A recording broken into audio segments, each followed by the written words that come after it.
So we're looking at the particles of waves topic, and this is deflection of charged particles.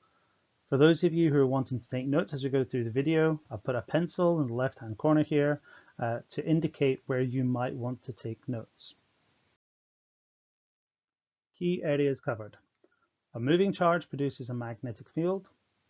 The determination of the direction of the force on a charged particle moving in a magnetic field for negative and positive charges. That's the right-hand rule for negative charges. And the basic operation of particle accelerators in terms of acceleration, deflection, and the collision of charged particles. What we will do today, we will describe how the force on an electric charge behaves when fired into an electric field at right angles, describe the direction of magnetic fields on both positively and negatively charged particles, and describe the basic operation of particle accelerators in terms of the acceleration, deflection, and collision of charged particles. When a charge is placed in an electric field, it experiences a force. And as we've described, this is similar to a mass experiencing a force within a gravitational field.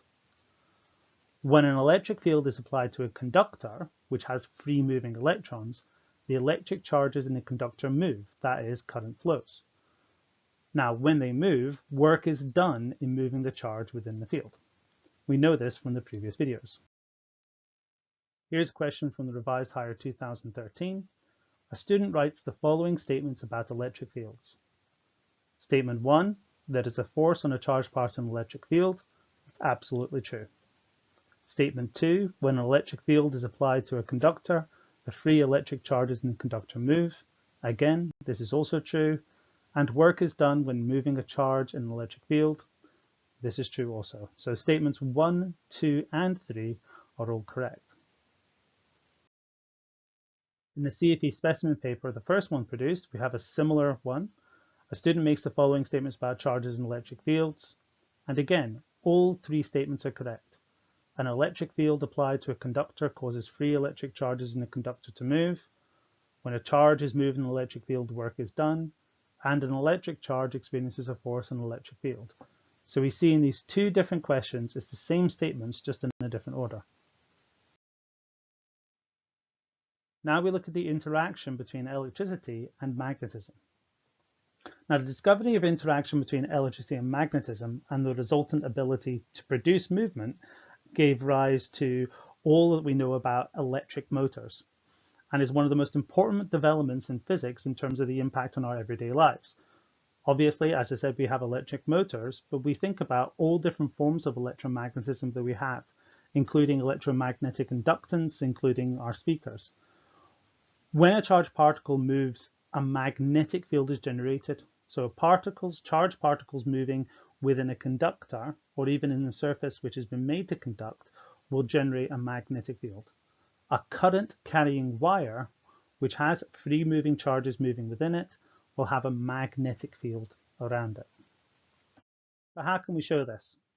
Well, we can show that magnetic fields exist around a current carrying conductor by having something which can be used to show a magnetic field exists.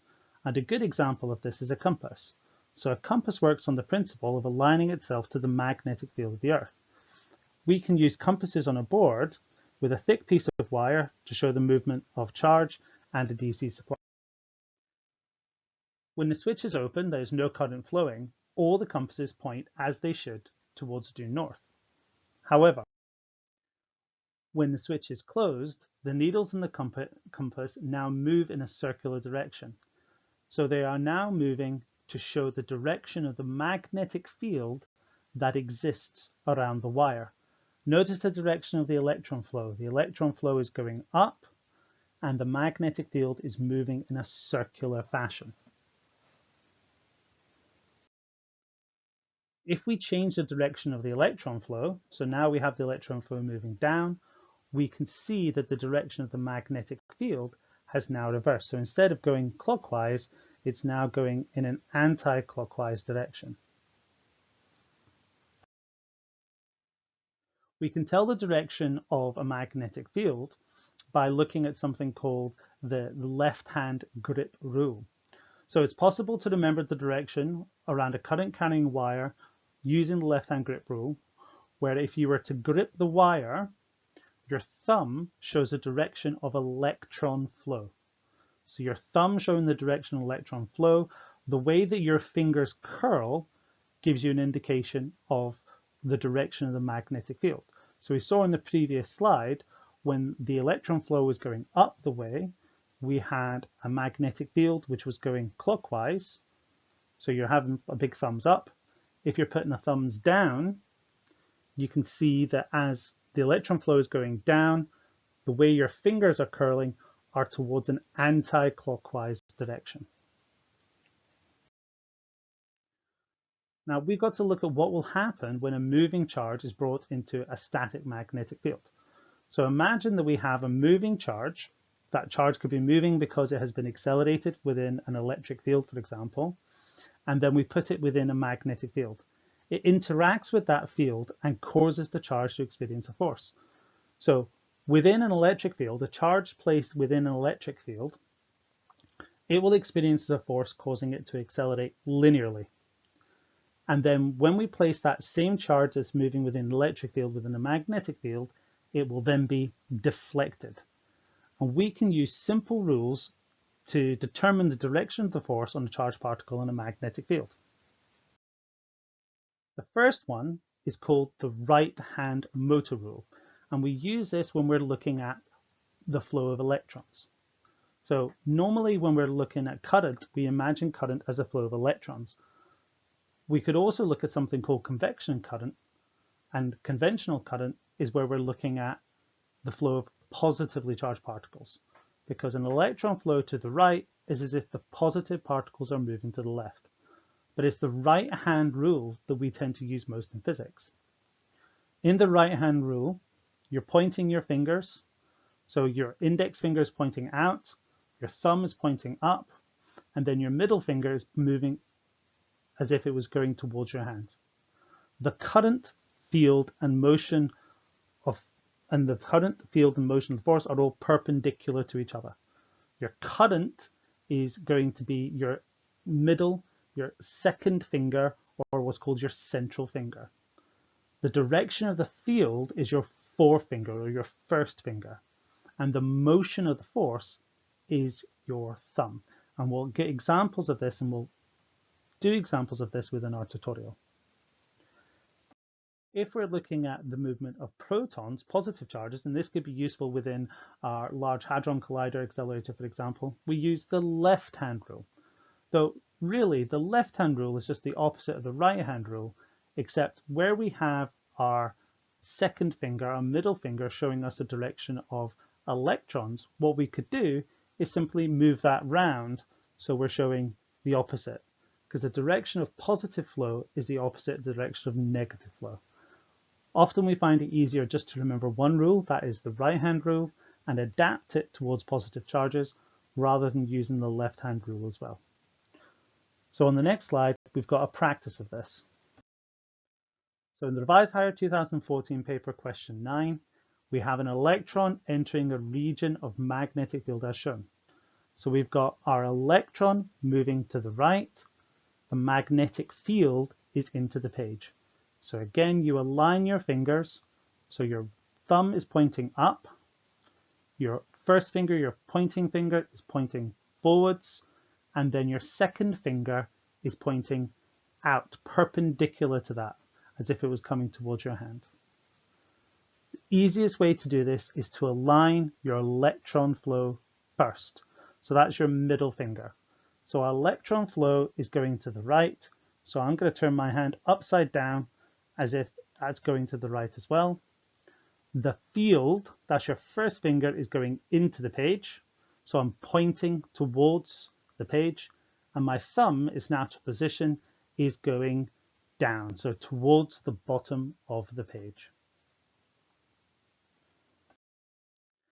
Now we have evidence of this. We can see it very commonly in nature.